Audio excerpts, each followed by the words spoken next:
कि आप लोग सबकी प्रिपरेशन ऑन ट्रैक चल रही होगी, आप सब हेल्दी होंगे एंड यूपीएससी 2025 के लिए आप फुल स्विंग प्रिपरेशन में हो। So first of all let me start by apologising कि भाई बहुत पहले आपके लिए एक वीडियो आई थी, उसके बाद वीडियोस हम रिलीज नहीं कर पाए। So let me be very very apologetic about it कि भाई वेरी सॉरी, बिजी हो गए थे, इस वजह से नहीं हो पा रहा था टाइम कि आपके लिए अच्छा एक वीडियो बनाए। बट अब से आई प्रॉमिस कि अब कंसिस्टेंट रहूँगा, आपके लिए वीडियोस आते रहेंगे, आपके लिए भरपूर प्रैक्टिस रहेगी। और अभी एक्चुअली आपके पास राइट टाइम है अपने सी सेट को री करने के लिए। सो दैट इज़ वाई यहाँ पे मैं अलग अलग एग्जामिनेशंस के जो क्वेश्चंस रहे हैं with regards to many of the concepts उनको लेके आता रहूँगा। मेरे साथ प्रैक्टिस करते चलिए, और इसका ऑब्जेक्टिव ही यही है कि आपको अल्टीमेटली डर ना रहे सी सेट में किसी भी तरीके के बाउंसर क्वेश्चंस को देखने का। ठीक है, कुछ क्वेश्चंस तो डेफिनेटली आपको ऐसे दिखेंगे कि यार वो समझ में ही नहीं आ रहे हैं, बट कोई बात नहीं, उन क्वेश्चंस को भी धीरे धीरे करके आप सॉल्व कर लोगे। लेकिन जो आपके क्वेश्चंस इंटरेस्टिंग टाइप के बाकी एग्जामिनेशंस में आए हैं, अगर वैसे क्वेश्चंस आपको दिखते हैं तो आई एम प्रीटी श्योर कि आप उन क्वेश्चंस को सॉल्व कर लोगे। And at the same time thank you very much कि आप लोगों ने बड़े पेशेंटली वेट किया है। आप लोगों के कमेंट्स बड़े ही वैल्यूएबल फीडबैक बन के आते हैं, बड़े अच्छे सजेशंस आपने दिए हुए हैं। उन सजेशंस पे हम काम करेंगे एक्टिवली। आगे भी कमेंट्स करके हमको बताइएगा कि भाई किस तरीके से आप चाहते हैं कि आपको चीज़ें डिलीवर हो, एंड अकॉर्डिंगली हम उस पर काम करेंगे। विद दैट मैं एक बात और आप लोगों को थैंक यू बोलना चाहूँगा, और वो ये कि भाई आप लोगों ने हमारे जो सब्सक्रिप्शन बेस को बढ़ाया है, हमारे सब्सक्राइबर्स को प्लीज़ बढ़ाइए। आप अच्छे से अपनी प्रिपरेशन कीजिए, हमारे वीडियोस को लाइक शेयर कीजिए, सब्सक्राइब कीजिए, दूसरे लोगों तक पहुंचाइए, सो दैट हम आपके लिए अच्छा कंटेंट लाते रहें। हमारा ऑब्जेक्टिव जो है बेसिकली वो ये है कि हमारे चैनल के थ्रू हम आपके सिविल सर्विसेज एग्जामिनेशन के पेन पॉइंट्स जो हैं, ठीक है, तो civil services and at the same time आप अगर सोचिए आपने प्लेसमेंट के एग्जामिनेशंस देने हैं, फॉर दैट मैटर आपको सीडीएस का एग्जामिनेशन देना है, इंजीनियरिंग सर्विसेज का एग्जामिनेशन देना है, ठीक है, तो इन सारे एग्जामिनेशंस में जो आपका एप्टीट्यूड वाला पोर्शन है, आपका करंट अफेयर्स वाला पोर्शन है, उसको हम यहाँ पे पूरी तरीके से कवर अप करने की कोशिश करेंगे। तो इस चैनल में आपको सिविल सर्विसेज के लिए dedicated but at the same time in an open manner her type के कॉम्पिटिटिव एग्जामिनेशंस के लिए इकोनॉमी, करंट अफेयर्स और एप्टीट्यूड के क्वेश्चंस को हम लेके आते रहेंगे, एप्टीट्यूड के कॉन्सेप्ट्स को हम लेके आते रहेंगे, और धीरे धीरे करके हम इस चीज़ को और भी अलग अलग एरियाज में डाइवर्सिफाई करेंगे। बट हमारा अभी प्राइमरी ऑब्जेक्टिव है कि आप लोगों को इन पर्टिकुलर एरियाज में जो एनजाइटी होती होगी, जो आपको एक डिस्कम्फर्ट लगता होगा, उस चीज़ को हम कंफर्टेबल बनाएं, ईजी बनाएं आपके लिए, और आपके लिए चीज़ें लेके आते रहें। सो बेसिकली हम ये जो तीनों के तीनों चीज़ें हैं, इनको हम वीडियोस और शॉर्ट्स दोनों के ही थ्रू अपलोड करते रहेंगे टाइम टाइम पे। आपसे बस एक ही रिक्वेस्ट है कि भाई आप इस चीज़ को सब्सक्राइब करके रखें, व्यू करते रहें, और हमको इनपुट्स कंटिन्यूअसली देते रहें कि किस तरीके से आप चाहते हैं कि हम इस चीज़ को इम्प्रूव करें। सो आज का जो हमारा ऑब्जेक्टिव है वो है प्रॉब्लम्स ऑन रिमाइंडर्स। ठीक है, सो रिमाइंडर को लेके एक बड़ा ही इंटरेस्टिंग कॉन्सेप्ट है नंबर सिस्टम में, and that is called the remainder theorem.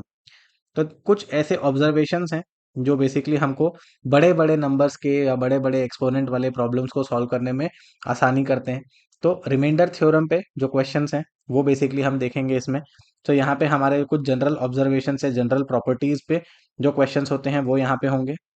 Apart from that we will be also talking about some special theorems like the Fermat's little theorem. ठीक है, तो फर्मैट्स लिटिल थ्योरम से कई सारे क्वेश्चंस बड़े आसानी से सॉल्व हो सकते हैं, बट इस पर्टिकुलर थ्योरम को समझना इज इम्पोर्टेंट। ठीक है, एक और हमारे पास थ्योरम होता है, that is the Euler's totient theorem. तो ऑयलर्स टोशेंट थ्योरम पे मैं एक सेपरेट वीडियो बना दूंगा, सो दैट आप इस चीज को समझ सको। एंड अभी मैं आपको सिर्फ ये बता देता हूँ कि फर्मैट्स लिटिल थ्योरम जो है वो ऑयलर्स टोशेंट थ्योरम का एक स्पेशल केस होता है। ठीक है, सो इस पर्टिकुलर पूरे की पूरी चीज के या स्कोप के बेसिस पे हम इस पूरे के पूरे वीडियो को कवर करेंगे। So let us begin this with our first problem. UPSC 2024 में प्रॉब्लम आया था, वेरी सॉरी कि आपको ये जो प्रॉब्लम है, मेरी हैंडराइटिंग थोड़ी सी गड़बड़ लग रही होगी, बट मेरे पास इससे अच्छा कोई तरीका था नहीं इसको देखने का। सो दैट इज वाई आपके लिए क्वेश्चन जो है बेसिकली यहाँ पे है। The question is 32 to the power 5 plus 22 to the power 27 is divisible by, चार ऑप्शंस आपके पास हैं। सो ये जो क्वेश्चन है बड़ा ही सिंपल तरीके का क्वेश्चन है। इसको सॉल्व करने के लिए आपको क्या क्या चीज़ें रिक्वायर्ड है मैं वो भी बता दूं।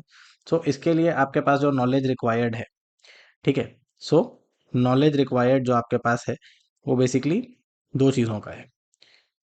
ठीक है, पहली चीज़ जो आपको समझ में आनी चाहिए वो है लॉज ऑफ एक्सपोनेंट्स। ठीक है, ये आपको समझ में आने चाहिए कि लॉज ऑफ एक्सपोनेंट्स क्या होते हैं। और दूसरी चीज़ जो आपको समझ में आनी चाहिए वो आना चाहिए कॉन्सेप्ट ऑफ डिविजिबिलिटी।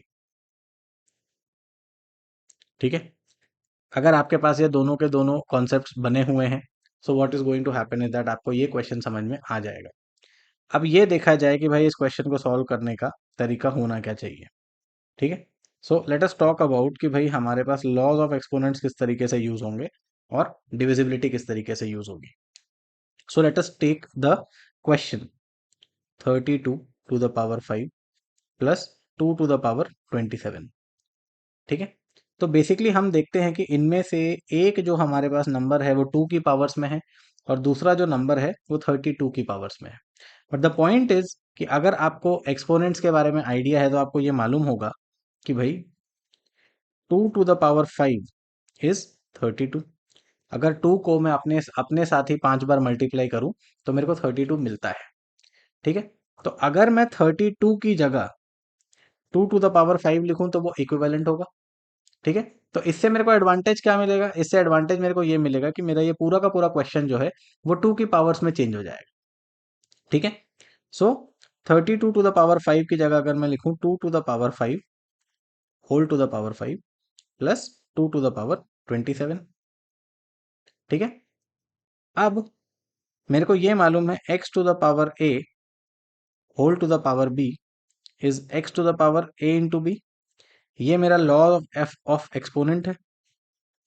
ठीक है, अब क्योंकि ये मेरा लॉ ऑफ एक्सपोनेंट है तो मैं इस पर्टिकुलर प्रॉपर्टी को अब लगाऊंगा ऑन द फर्स्ट वन। सो यहां से मेरे को क्या मिल जाएगा, 2 to the power 25 plus 2 to the power 27। Right, अब मैं यहाँ पे दूसरी प्रॉपर्टी लगाऊंगा और वो प्रॉपर्टी कैसे लगाऊंगा, x to the power a into x to the power b is equals to x to the power a plus b। ठीक है, अब इस प्रॉपर्टी को मैं कहाँ लगाऊंगा, 2 टू द पावर 27 में। सो मैं 2 टू द पावर 27 को लिख सकता हूँ 2 टू द पावर 25 प्लस 2। और 2 टू द पावर 25 लिखने का मतलब ही ये है क्योंकि मेरे पास पहला जो टर्म है उसमें मेरे पास 2 टू द पावर 25 है, तो मैं सेकेंड टर्म में भी 2 टू द पावर 25 लेने को जा रहा हूँ सो दैट मेरे को वो चीज़ कॉमन मिल जाए। ठीक है, तो अब 2 टू द पावर 25 प्लस 2 लिख सकता हूँ। So this can be written as 2 to the power 25 into 2 to the power 2। कोई दिक्कत नहीं है। ठीक है, अब मैं 2 टू द पावर 27 की जगह ये लिख दूंगा। So what then that becomes 2 to the power 25 plus 2 to the power 25 into 2 squared. ठीक है, तो अब मेरे पास ये दोनों के दोनों टर्म्स है 2 टू द पावर 25 कॉमन है। मैं यहाँ से 2 टू द पावर 25 निकाल लूँ common. So then I am left with 1 plus 2 squared is 4। ठीक है, अब 2 टू द पावर 25 इंटू 5, यही बनेगा मेरा पूरा का पूरा टर्म। और मेरे को ये पूछा हुआ है क्वेश्चन में कि जो ये मेरा एक्सप्रेशन है 32 to the power 5 plus 2 to the power 27 is divisible by. तो मेरे को ये बताओ कि ये पूरा का पूरा एक्सप्रेशन जो है क्या इसको मैं मेरे को यहाँ पे 10 का कुछ मिल सकता है क्या, मैं इसको ऐसे लिख सकता हूँ 2 to the power 24 into 2 into 5, तब भी ये सेम बात होगी यूजिंग द सेम लॉजिक। ठीक है, तो मैं इसको लिख सकता हूँ 2 टू द पावर 24 इंटू 10।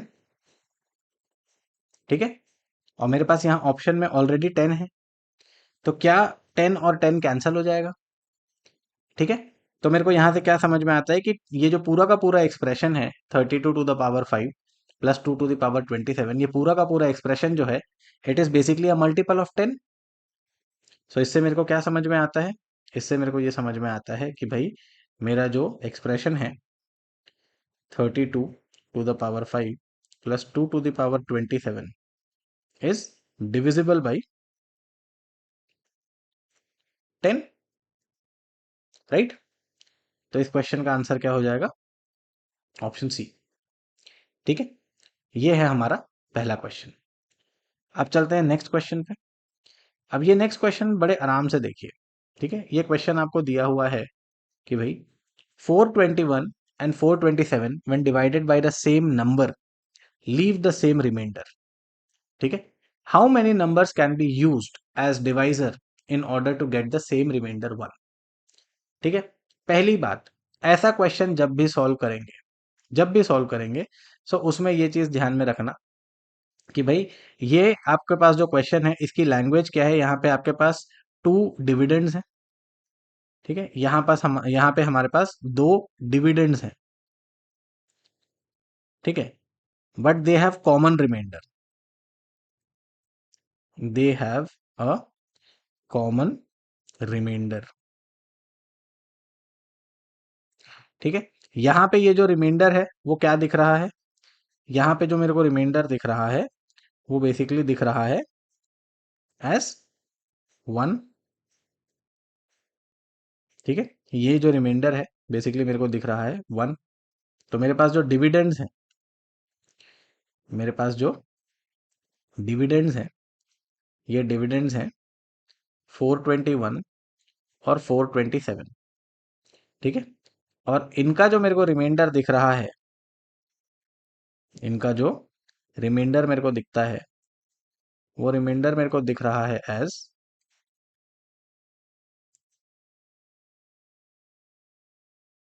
1। तो सबसे पहले मैं क्या करूंगा, मैं डिविडेंड माइनस रिमाइंडर करूं। क्यों? क्योंकि अगर आपको डिवीजन का एल्गोरिदम याद है या यूक्लिड्स डिवीजन लेमा याद है, जिसको हम बोलते हैं कि भाई डिविडेंड, दूसरी इंक में लिख देता हूं। ठीक है, हम क्या बोलते हैं, dividend is equal to divisor into quotient plus remainder. ठीक है, तो अगर इससे मैं डिविडेंड और रिमाइंडर को माइनस करूं, तो डिविडेंड माइनस रिमाइंडर जो मैं करना चाह रहा हूं, ठीक है, तो इससे मेरे को ये इक्वेशन में क्या मिलेगा, मेरे को एक डिवाइजर मिलेगा एंड सब्सिक्वेंटली उसके साथ मेरे को एक कोशेंट मिलेगा। Is this clear? ठीक है, तो बेसिकली अगर 421 से मैं 1 माइनस करूं और 427 से मैं 1 माइनस करूं तो वो बेसिकली मेरे को प्रोडक्ट दे देगा डिवाइजर और कोशेंट का। ठीक है, उसके बाद मैं क्या करूंगा, उसके बाद ये डिवाइजर इंटू कोशेंट जो है, इस पर्टिकुलर चीज से मैं निकालूंगा HCF। ठीक है, क्यों? क्योंकि मेरे को मांगा क्या है, मेरे को मांगा है इस क्वेश्चन में the number of divisors, how many numbers can be used as the divisor. और अगर आप HCF की बात करते हो, ठीक है, तो HCF को अगर आप समझते हो तो HCF को आप बोलते हो एज ग्रेटेस्ट कॉमन डिवाइजर। तो आपको डिवाइजर पूछा हुआ है, तो ये क्वेश्चन जो है ये बेसिकली HCF का क्वेश्चन है। ठीक है, तो चलिए इस पर्टिकुलर वे में 421 minus 1 will give us 420 and 427 minus 1 will give us 426। ठीक है, ये हमको मिलेगा। अब हमको क्या करना है, हमको निकालना है HCF ऑफ 421 और 426। ठीक है, तो ये जो HCF है ये बेसिकली होगा हमारा फर्स्ट डिवाइजर, कि ये डिवाइजर क्या क्या है, ये कौन सा डिवाइजर है, सबसे बड़ा डिवाइजर। ठीक है, उसके बाद क्या करेंगे, हम इस डिवाइजर को इफ पॉसिबल, अगर ये एक प्राइम नंबर नहीं निकलता है, सॉरी, ये जो HCF होगा ये होगा 420 और 426 का। ठीक है, तो ये निकलेगा हमारा पहला डिवाइजर। इसके बाद हम क्या करेंगे, इस डिवाइजर को हम प्राइम फैक्टराइज कर देंगे, और प्राइम फैक्टराइज करके हमको क्या मिलेगा कि ये डिवाइजर के कौन कौन से फैक्टर्स हैं। ठीक है, तो इस डिवाइजर के जितने फैक्टर्स होंगे वो भी इस नंबर को डिवाइड करेंगे। ठीक है, and what is going to happen कि भाई ये जो आपने पहले इक्वेशन लगाया है डिविडेंड माइनस रिमाइंडर का जो क्वेश्चन किया है, तो इसका मतलब ही ये है कि भाई ये जो डिवाइजर आपका निकलेगा इसके जितने फैक्टर्स हैं they are also going to leave the same remainder, क्योंकि आपने रिमाइंडर पहले ही डिविडेंड के साथ एडजस्ट कर लिया है। ठीक है, सो अब हम क्या करेंगे, अब हम इस चीज को सॉल्व करेंगे। अब देखो यहाँ पे भी मैं आपको एक तरीका बता देता हूँ, जब भी आपको, this is basically called the Euclid's method of division. ठीक है, ये Euclid's method algorithm for HCF, बता देता हूँ क्या होता है और कहाँ यूज होता है। यूक्लिड्स मेथड ऑफ HCF, ठीक है, तो पहली बात ये यूज कहां पे होता है? When you have only two numbers, when you have only two numbers. ठीक है, तो इस पर्टिकुलर केस में हमको क्या देखने को मिलता है कि हमारा ये जो नंबर है, दिस इज समथिंग, जो हमारे पास जो ये नंबर्स हैं कौन कौन से हैं, ये नंबर्स हमारे पास हैं 420 और 426। ठीक है, तो यूक्लिड्स मेथड का जो आपके पास एडवांटेज होता है वो ये होता है, it eliminates the need, it eliminates the need for individual prime factorisation. ठीक है, आपको इंडिविजुअल प्राइम फैक्टराइजेशन करना ही नहीं पड़ता इस पर्टिकुलर मेथड में। ठीक है, तो अब हम क्या करेंगे, इसका एचसीएफ कैसे निकालेंगे वो देखो। तो यहाँ पे मैं मेथड बता रहा हूँ एचसीएफ को कैसे निकालना है। ठीक है, तो what you have to do, you have to do repeated divisions. ठीक है, बड़ा वाला नंबर जो है दोनों में उसको लिखो एज अ डिविडेंड, छोटा वाला जो नंबर है उसको लिखो एज द डिवाइजर। ठीक है, तो जब ऐसा करते हैं, so basically what does this give us, हमको यहाँ से क्या मिलता है, हमको इन दोनों को डिवाइड करना है। तो जब मैं 426 को 420 से डिवाइड करूंगा तो ये 1 टाइम्स जाएगा, दैट विल बी 420। ठीक है, और मेरा जो रिमाइंडर आएगा वो आएगा 6। अब ये 6 जो है ये मेरा नया डिवाइजर बन जाएगा। Now I am going to divide the previous divisor. ठीक है, तो जब मैं इसको डिवाइड करूंगा तो this will give me 6 times of 7, 70 times of 6 is 420, remainder आ गया 0। तो जब मेरा रिमाइंडर 0 आ जाएगा तो जो मेरा डिवाइजर बचेगा, this will be my HCF. कब? जब मेरा रिमाइंडर 0 हो जाएगा। तो every step what you are going to do, कि जो आपका प्रीवियस डिवाइजर है वो आपका डिविडेंड बन जाएगा, और जो आपका रिमाइंडर है अब वो डिवाइजर बन जाएगा। ये तब तक चलेगा जब तक आपका जब तक आपका रिमाइंडर 0 नहीं आ जाता। तो जिस भी डिवाइजर के साथ आपका रिमाइंडर 0 आता है वो आपका एचसीएफ होता है। ठीक है, so in that particular manner HCF of 420 and 426 कितना आया? 6। ठीक है, and now 6 can also be written as 3 into 2। ठीक है, तो basically when 6 can be written as 3 into 2, तो इसका मतलब क्या हुआ कि 6, 3 and 2, all of them will divide 420 and 426। तीनों से डिवीजन कर लो, आपको सेम सेम वैल्यू मिलेगी। अगर आपको डिविजिबिलिटी से चेक करना है तो देखो ये दोनों के दोनों इवन नंबर्स हैं, 2 से डिवाइड होंगे।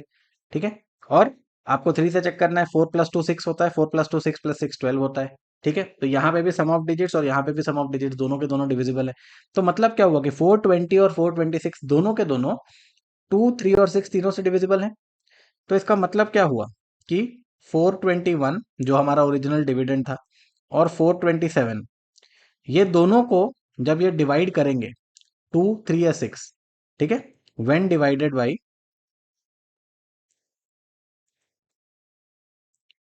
2, 3 और 6, the remainder will always be 1। करके देख लो। ठीक है, रिमाइंडर जो रहेगा वो 1 आएगा। तो इससे हमको क्या समझ में आया कि हमारे पास तीन ऐसे डिवाइजर्स हैं, 2, 3 और 6, जो इन दोनों नंबर्स को डिवाइड करेंगे तो हमारा डिविडेंड जो हमारा रिमाइंडर आएगा वो 1 ही आएगा। That is basically what has been given in this particular question. हमको नंबर ऑफ डिवाइजर्स निकालने थे, तो इसका आंसर क्या होगा? सी। ठीक है, I hope this question is clear. अब चलते हैं आगे। ठीक है, नेक्स्ट क्वेश्चन, सीएससी 2024 का एक और क्वेश्चन। अब ये क्वेश्चन देखिए, 222 यानी 222 to the power 333 plus 333 to the power 222 is divisible by which of the following numbers? ठीक है, 2 and 3 but not 37, 3 and 37 but not 2, 2 and 37 but not 3, 2, 3 and 37। ठीक है, तो सबसे पहली चीज आपको यहाँ पे जो प्री रिक्विजिट नॉलेज चाहिए, ठीक है, तो जो आपको नॉलेज रिक्वायर्ड है वो किस चीज का है मैं ये बता दूं। ठीक है, यहां पे आपको नॉलेज रिक्वायर्ड है first of all units place of an expression का। ठीक है, units place of an expression, सबसे पहले तो हमको ये चीज समझ में आनी चाहिए। ठीक है, इसके बाद दूसरी चीज डिविजिबिलिटी, डिविजिबिलिटी रूल्स। ठीक है, ऑफ 2 and 3। और लास्ट में इसके बाद मैं बताऊंगा एक और प्रो चीज, ठीक है, जो आप थोड़ी देर में समझ जाओगे। अब सबसे पहले मैंने क्यों लिखा units place of an expression, क्योंकि यहाँ पे खुद देखो कि यहाँ पे कितने बड़े बड़े आपके पास एक्सप्रेशंस हैं। ठीक है, 222 to the power 333 and 333 to the power 222। ठीक है, तो अगर आपको यूनिट्स प्लेस के बारे में जानना है तो there is something called cyclicity of numbers, cyclicity of numbers. ये हम किस चीज में देखते हैं, पावर्स ऑफ अ नंबर में। ठीक है, और हमारा ऑब्जेक्टिव क्या होता है साइक्लिसिटी से, हमको ये देखना होता है कि हमारा यूनिट्स डिजिट जो है वो क्या आता है। यूनिट्स डिजिट मतलब आपका वंस प्लेस जो होता है किसी नंबर में, वो क्या आता है। सो हमको ये मालूम है 2 to the power 1 is 2, 2 to the power 2 is 4, 2 to the power 3 is 16, 2 to the power 4 is, sorry, 2 to the power 3 is 8 and 2 to the power 4 is 16, 2 to the power 5 is 32। तो इससे हमको ये समझ में आ गया कि भाई 2 to the power 5 से वापस मेरा जो यूनिट्स प्लेस है वो सेम रिपीट हो रहा है। तो इससे मेरे को समझ में आया कि cyclicity of two, cyclicity of two is 4। हर फोर्थ पावर के बाद अभी मैं इसमें 2 to the power 6 करूं, so that will be 32 times of 2, that will be 64। तो देखो 2 to the power 2 जो था उसका यूनिट्स प्लेस 4 था, 2 to the power 6 का यूनिट्स प्लेस 4 है। 2 to the power 7 करूं, that will be 64 into 2, that will be 128। ठीक है, 2 to the power 3 में 128, 2 to the power 3 में यूनिट्स प्लेस 8 था, 2 to the power 7 में यूनिट्स प्लेस 8 है, 3 और 7 के बीच का difference is 4। So that is why 2 की साइक्लिसिटी इज 4। 3 की भी चेक कर लेते हैं।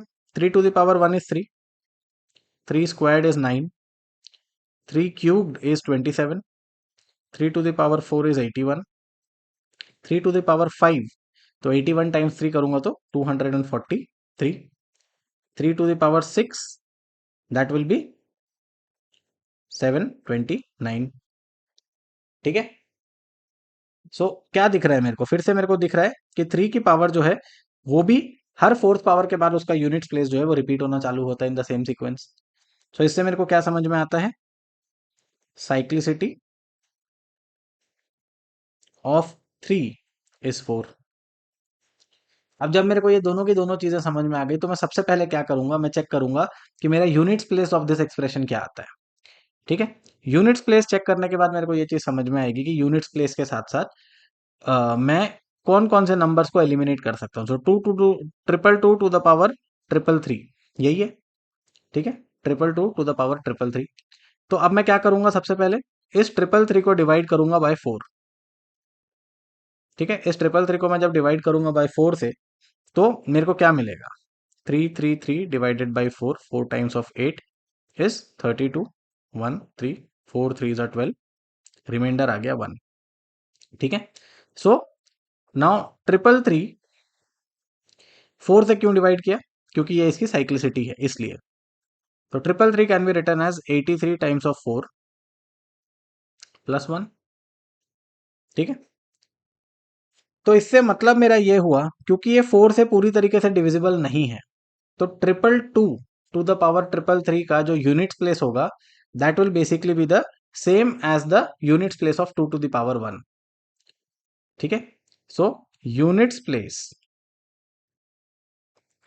ऑफ 222 to the power 333, ठीक है, will be the same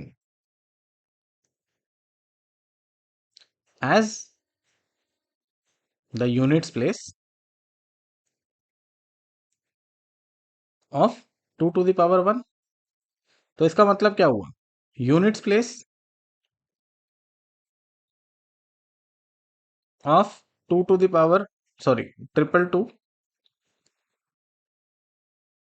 to the power 333 will be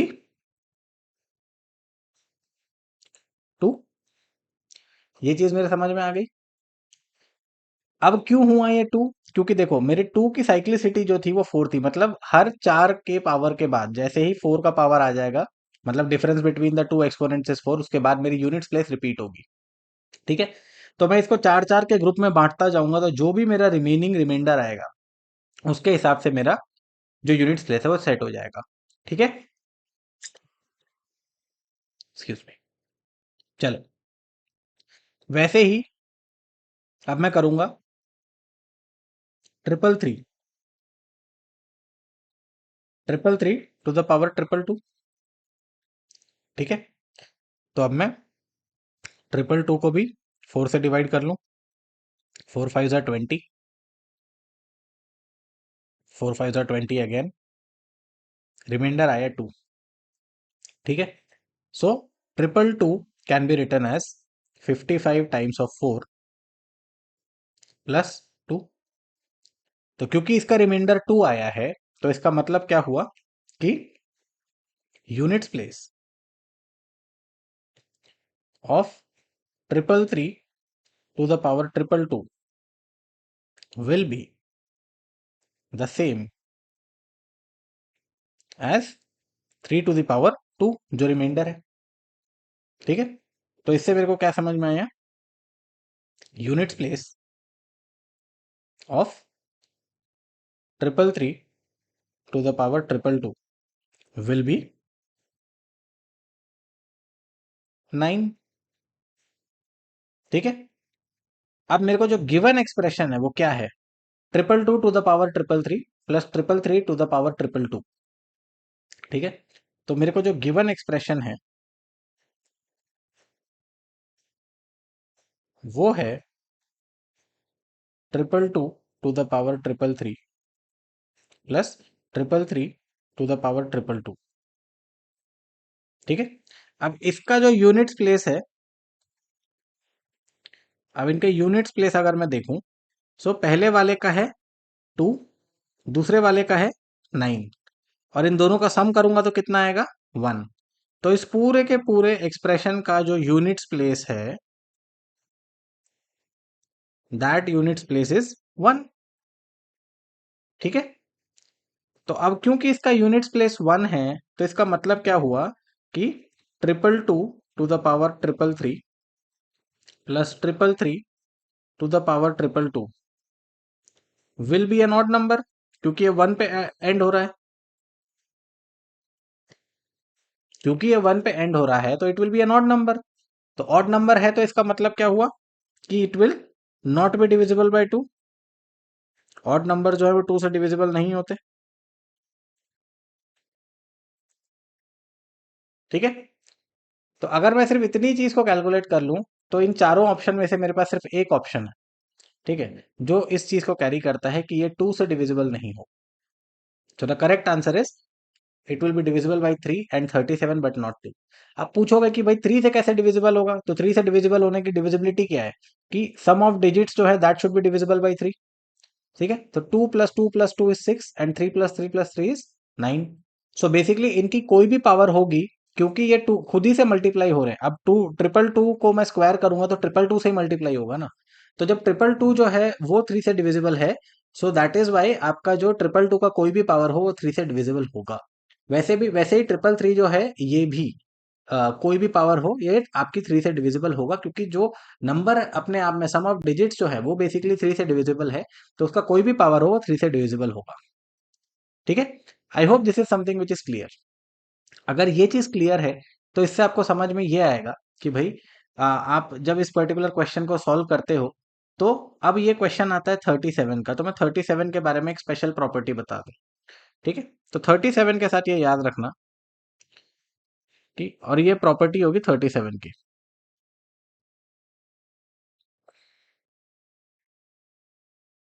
sorry 37 की। ठीक है, any number of the form A A A.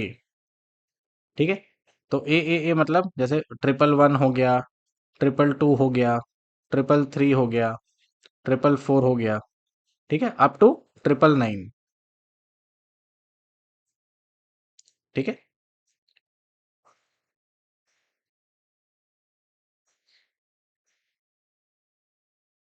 ठीक है, इस पर्टिकुलर केस में 999 तक आप जाओगे।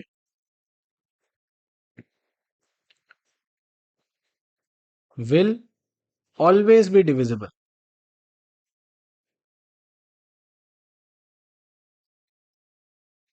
बाई 37। ये ध्यान में रखना, ये 37 की प्रॉपर्टी है। ठीक है, सो 37 इंटू 3 करोगे, so that is basically going to give you 111।